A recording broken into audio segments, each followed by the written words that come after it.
Salam Rahayu, kembali lagi dengan saya Triwidayat, mahasiswa semester 7 program studi pendidikan kepercayaan terhadap Tuhan Yang Maha Esa.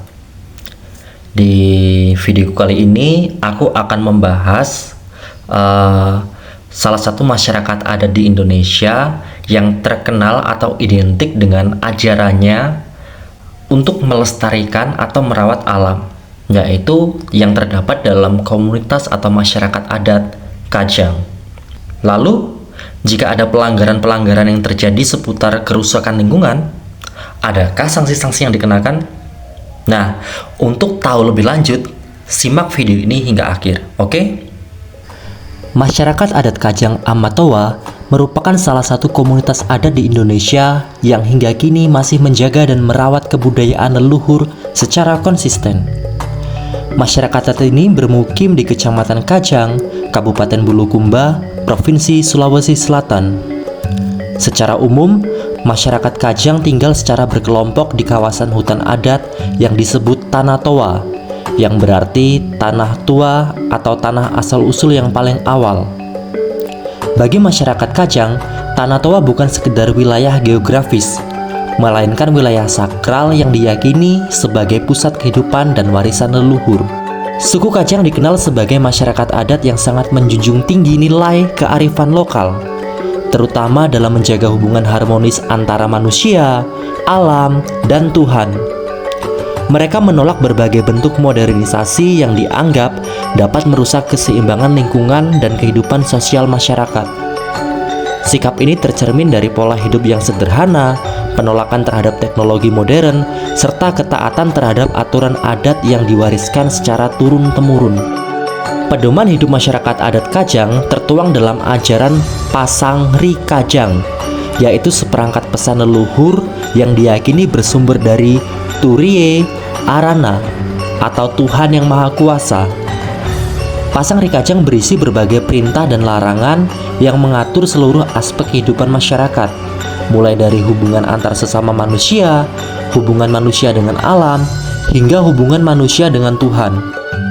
Ajaran ini disampaikan secara lisan oleh pemimpin adat dan wajib dipatuhi oleh seluruh warga masyarakat adat Kajang. Pemimpin adat tertinggi dalam masyarakat Kajang disebut Amatoa, yang secara harfiah berarti bapak yang dituakan. Amatoa memiliki peran sentral sebagai pemimpin spiritual dan adat, sekaligus sebagai figur yang dihormati dan menjadi teladan dalam kehidupan masyarakat. Segala keputusan adat, termasuk yang berkaitan dengan pengelolaan hutan dan lingkungan, berada di bawah kewenangan Amatoa. Salah satu wujud nyata ketaatan terhadap Pasangri Kajang adalah penerapan prinsip hidup Kamase-mase, yaitu berarti hidup sederhana. Prinsip ini tercermin dalam berbagai aspek kehidupan masyarakat Kajang, termasuk penggunaan pakaian serba hitam. Warna hitam melambangkan kesederhanaan, kesetaraan, dan penolakan terhadap gaya hidup berlebihan. Dalam hukum adat masyarakat Kajang, hutan dipandang sebagai warisan leluhur yang bersifat sakral dan harus dijaga kelestariannya. Hutan tidak boleh dieksploitasi secara sembarangan, karena diyakini bahwa kerusakan hutan akan membawa bencana bagi generasi yang akan datang. Oleh karena itu, penebangan pohon hanya boleh dilakukan untuk kepentingan tertentu dan harus mendapatkan izin langsung dari Amatoa.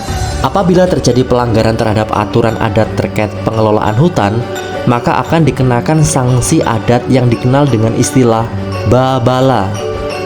Sanksi ini terbagi menjadi 3 tingkatan. Pertama, capa babala atau sanksi ringan berupa hukuman cambuk dan denda sebesar Rp400.000. Kedua, tanga babala atau sanksi sedang berupa hukuman cambuk dan denda sebesar Rp800.000. Ketiga, poko babala atau sanksi berat berupa hukuman cambuk dan denda sebesar Rp1.200.000 yang dapat disertai sanksi sosial seperti pengucilan, pengerobohan rumah, hingga pengusiran dari wilayah adat. Pemberian sanksi adat tersebut tidak dilakukan secara sepihak, melainkan melalui proses musyawarah adat yang disebut aborong. Dalam proses ini, pelanggar diberi kesempatan untuk membela diri dan dilakukan pembuktian sebelum Amatowa dan lembaga adat menentukan jenis sanksi yang sesuai dengan pelanggaran yang dilakukan. Selain itu, pengelolaan hutan adat juga diatur dengan mekanisme yang ketat. Penebangan pohon hanya diperbolehkan untuk pembangunan fasilitas umum atau untuk membantu masyarakat kurang mampu.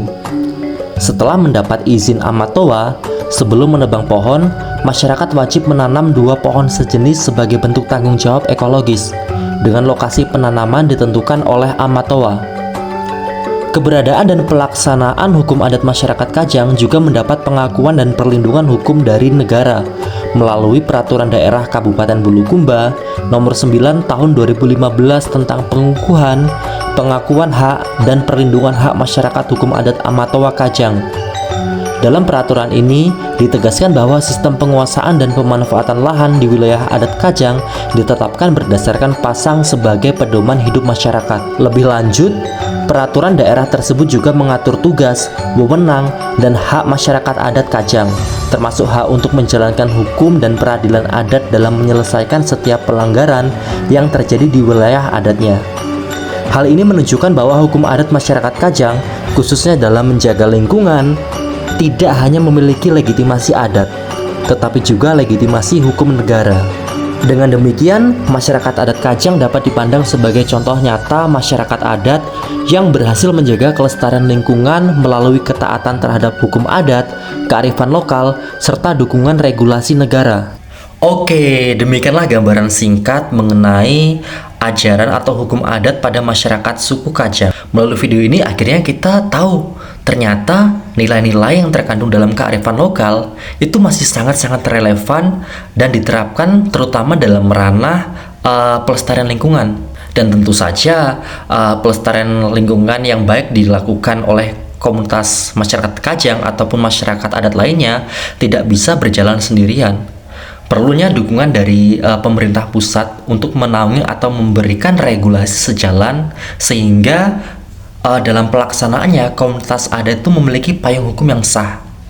Oke, cukup sekian yang dapat saya jelaskan. Kita akan ketemu di video-video selanjutnya. Terima kasih, salam Rahayu.